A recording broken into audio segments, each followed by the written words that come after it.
Hello and welcome to my video on meditation. Okay, so I really want to help you tap in to your own higher self, which is what meditation is all about. Now, a lot of people get put off the word meditation and get put off the practice of meditation because of the belief that, you have to be sitting on a yoga mat, omming, and that you shouldn't be thinking about anything. And so then people just start getting themselves wound up because that's kind of virtually difficult to do in the beginning. So I just want to help you on your path. Now, obviously, a first step for a beginner in meditation would be to check out the numerous guided meditations that you can find on YouTube and elsewhere, where people are guiding you in a certain direction and usually in a visualization, and you're focusing on their words, and the energy will be a high frequency. So that is a really good place to start. But at the end of the day, meditation is about tapping into your own higher self. Okay, and that's the important thing. And the biggest problem is that when we do get that advice or that guidance or that information or that inspiration from our higher self, we usually dismiss it. So stay tuned, because you probably are already meditating. And I want to explain to you how. So in order to meditate, we need to relax the monkey chatter mind, okay, which is easier said than done. But when it happens instinctively, and it happens naturally when we are doing something that we enjoy or that we find easy, something that we don't need to concentrate on. So that means when we're doing something on automatic pilot. Now, we all go into automatic pilot at some stage or another, especially in our creative endeavors. I mean, you could be, for me, it's swimming. I could be swimming up and down, and then I'm doing that on automatic pilot. So I don't have to concentrate on what I'm doing. I don't have to focus on what I'm doing, and my mind is free to wander. I think it's about getting the mind to wander. Okay. So what do you do where your mind wanders? So this could be jogging. I think this is why a lot of people enjoy jogging, and they have their best ideas while they're jogging. And in the gym, if you're working out in the gym on your own, you don't need to think. If you're experienced at doing it, you don't need to think about it. It's the same with any creative endeavor, like needlework. If you're an experienced needleworker, you're doing it on automatic pilot. You're doing something you're good at, something you enjoy, something that relaxes the physical body and it relaxes the mind. And this is divine. The whole thing is divine. So you've also got things like playing a musical instrument. Again, if that's something that you can do, you enjoy it and you're good at it. Okay, so you can do it on automatic pilot. And then that is your physical body is in movement, in action, but you don't have to actually focus on it or consciously think about what your physical body's doing. Another one is driving home. When you're driving home on your own, do you ever find yourself hearing all sorts of lovely ideas coming into you? Because you're getting your automatic pilot. You know the road, you know where you're going. There's no one there to distract you. Maneuvering the car, if you're an experienced driver, is automatic pilot. Dancing. This is why dancing is so amazing. Dancing to your favorite music all the time. Dancing will always connect you to your higher self, as long as you're not conscious what other people are thinking. So dancing on your own. That's why dancing like nobody is watching is one of my 33 quantum truths. I'll put a link in below. But one of my 33 quantum truths that we need to wake up to at this time is dance like nobody is watching. And because it helps you physically, emotionally, mentally, and spiritually more than you will ever realize. And again, it's something you can do on automatic pilot. Okay, and you're just completely in the moment, aren't you? And also, it doesn't even have to be something like that. It could be even just doing the dishes or cleaning the house can be really therapeutic if it's a house that you've cleaned for many years, and so you're on automatic pilot. You don't have to think about what you're doing. Okay, your physical body is active. I think one of the problems with meditation in the beginning is people have difficulty sitting still. They have to focus on the sitting still, which takes their concentration, which is against the point of being on automatic pilot. So we can. And I did hear actually from somebody, I was listening to somebody the other day that said that they felt that women, for whatever reason, do tend to access meditative inspiration and meditative states more readily through action rather than sitting omming, as we said before. I don't know if there's any theory in that. You can put it to the test. Let me know in the comments below if you find it easier to meditate just sitting, with your back straight usually helps, or whether you actually like to actually do something. Now, what's interesting is when you're in those situations, okay, you're actually daydreaming. You're allowing your mind to wander, and that is daydreaming.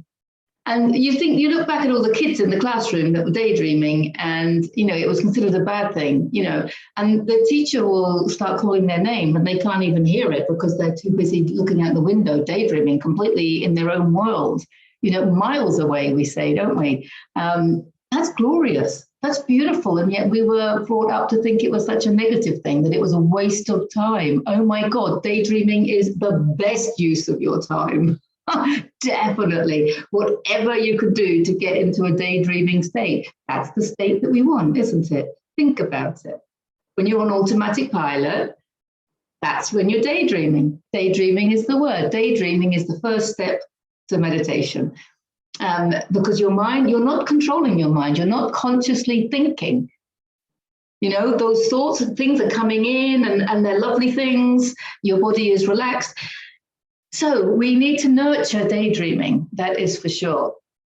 But what's interesting is that, again, when you're in that zone, a fly might land on you and you wouldn't notice.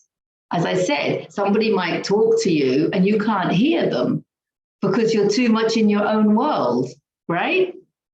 Well, think about it. If you can't feel something on you and you can't hear, that is because your senses are being withdrawn. Get it? Now, I'm mentioning this for a reason, because in yoga, we have, there's 8 limbs to yoga, right? And 4 of them are relating to meditation. Okay, so there's 4 steps to meditation in yoga.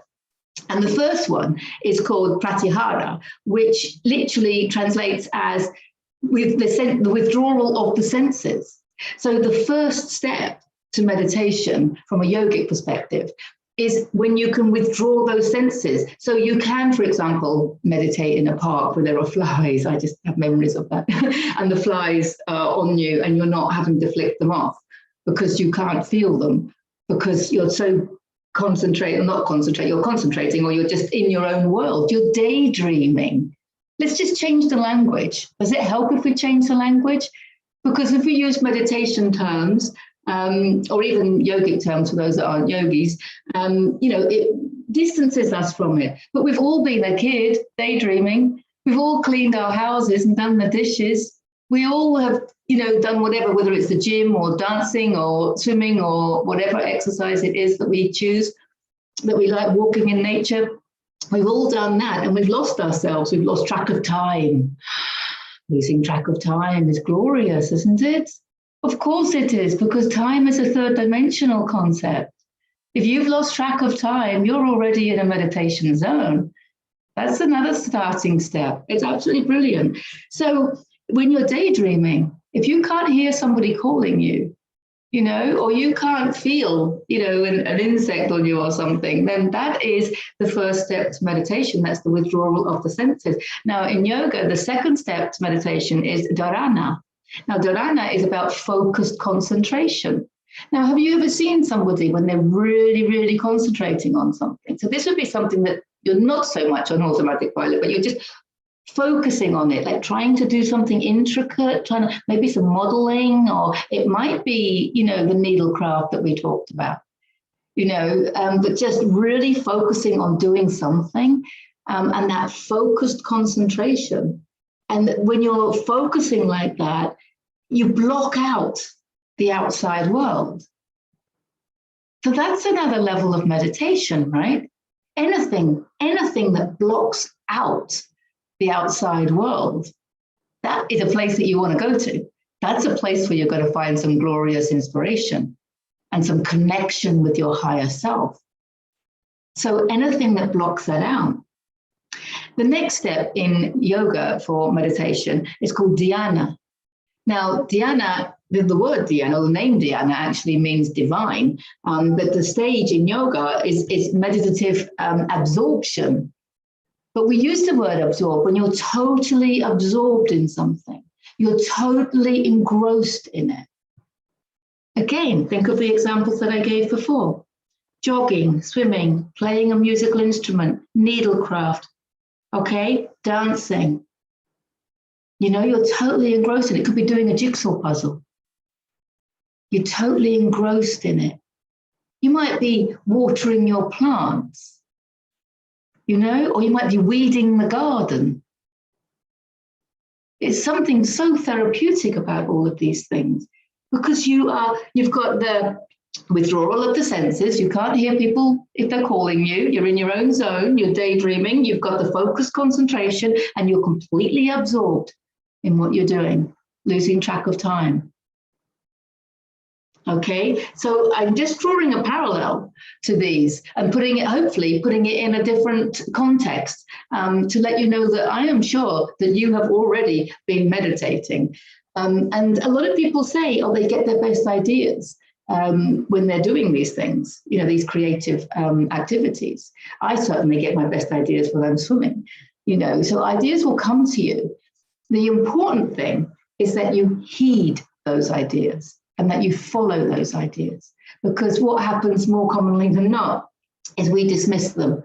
As soon as that idea comes in, it's come in divinely. So this is now where we need to look at, where do your thoughts come from? If you have some inspiration, okay, it's coming to you for a reason. Why would it enter your head when you are in a relaxed daydreaming state if it wasn't for you to heed and act upon? Think about it. It wouldn't, would it? It's not a thought or an inspiration that has gone to anybody else. It's gone to you, and you're relaxed and you're daydreaming, and it's come to you. Why would it do that? Of course, it's from your higher self. But what you've probably been doing is you've been dismissing it. Oh, I had this crazy idea. How many times do you hear people say, oh, I had a crazy idea. Yeah, I had a crazy idea about starting my own business. Oh, I had a crazy idea about, you know, traveling to this place and doing what have you. Why would it be a crazy idea? Why would you have a crazy idea? You know, you are your higher self.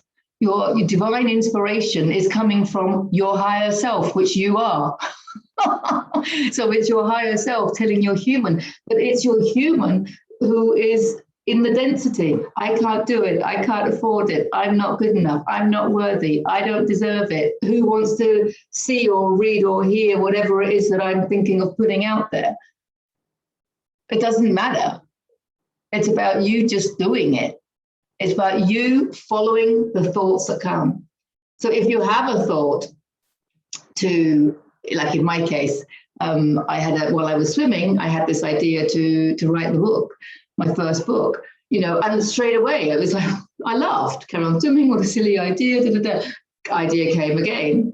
You know, I was looking at the dragonflies. I'll talk about them in another video, but and I had been told that, you know, when you see something like that, you need to think about the thought that you have when you see them. Because whatever thought you had when you see them, or it could be a white butterfly for some people, or it could be heart-shaped leaves or what have you, or clouds or what have you. But, you know, when you see them, it's you know, a message like, what was the thought that you had when you saw them? Because whatever that thought was, you need to act upon it. And so I dismissed this, writing a book, and then 2 dragonflies came, and I'm sort of like, oh no, who wants to read anything? What am I going to write about? Who wasn't? And then more ideas were coming of things that I could write about, and stuff like that. But I'm still dismissing it because I'm like, oh, don't be so silly. I don't write books, and all of this. And in the end, 3 dragonflies came. And then I just suddenly realized, I was like, oh my God, I am meant to write this book. And it's something shifted inside of me.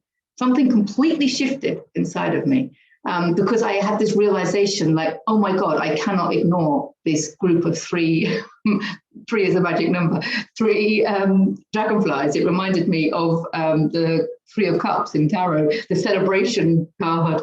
It was like something really struck me, and it was like, oh my God. And there was a bit of fear because it was like, oh my God, I've got to write this book. Of course, there was fear there, but I had this inner knowing that I had to do it. Now, to me, that is guidance. And that is guidance that can come from, in my case, swimming. But in your case, it could be doing any one of these things I've talked about, or whatever, resonates with you, whatever you do to help you daydream, to put you into that initial stage of meditation. Okay, now when you're in those initial stages of meditation, the last of the 4 stages in yoga is called Samadhi, which is the bliss. That's the enlightenment stage. Okay, so I guess very few people can experience that or do experience it. But you might first experience it in glimpses, absolute little glimpses. So you could be so withdrawn from all the senses around you. So you're in your own little world, daydreaming, your mind is wandering, focused with that concentration, completely absorbed or engrossed in what you're doing, okay? And then there might just come this light moment of bliss, but it might come as just a flash in the beginning, like a glimpse, okay? Maybe not. I'd love to hear your experiences. So please write in the comments below any experiences that you have, because I'm sure they will help other people and me. I remember having those glimpses, but they were so fleeting. And then I think what happened, and I think this is probably where I went wrong, so I want to share it. I then tried to keep getting back there. I kept trying to get back there. Now, when you do that and you're trying to get back to somewhere and you have a desire to get back somewhere, you're getting yourself out of that zone, because by having that want, you're actually affirming the lack. You're affirming that you don't have it, okay? And we know that with the law of attraction, you set your intention, you take your baby steps, okay? But then, of course, you have to detach from the outcome. So it's very important to actually detach from your desire to find that bliss, okay? Because if you're attached to it, that attachment is what's going to keep you away from it. I hope that makes sense. But when you do let go and you do surrender and you're just not focused on anything but your activity and just daydreaming and being in your own world, then it will come. That's when it comes. But when you focus on wanting it, you're actually focusing on the fact that you don't have it. And we know that when we focus on lack, we're just going to get more lack. Right? So I just wanted to share that bit because it does come fleetingly in the beginning. And then with practice, of course, those moments will become more, extended. And it does take practice. So let me know about your experiences there. So I hope this has helped. It does basically mean just enjoy your creative endeavor, whatever creative endeavor is your favorite. It could be just walking in nature. Okay. It could be just, barefoot on the grass, what have you. It does usually mean being alone. We can block people out, excuse me, of course, but being alone, that's why solitude is so important, because meditation comes more readily when you're in solitude. of course. So if you can find time and make time to be on your own in some way, even if it is in a park looking at the flowers and stuff like that. And I say, you don't, if you're busy and you haven't got time for this, you're always, got the opportunity to drive home, could be walking home, you could be cycling home, on automatic pilot, and cleaning the house, doing the dishes. These are things that, we can all do on automatic pilot, and allow that, give yourself permission to daydream. Allow the daydreaming. It's the most valuable thing that you can do. It's the most valuable thing that you can do. So I hope that helps. Lots of love to you all, and I'll see you in the next video. Bye for now.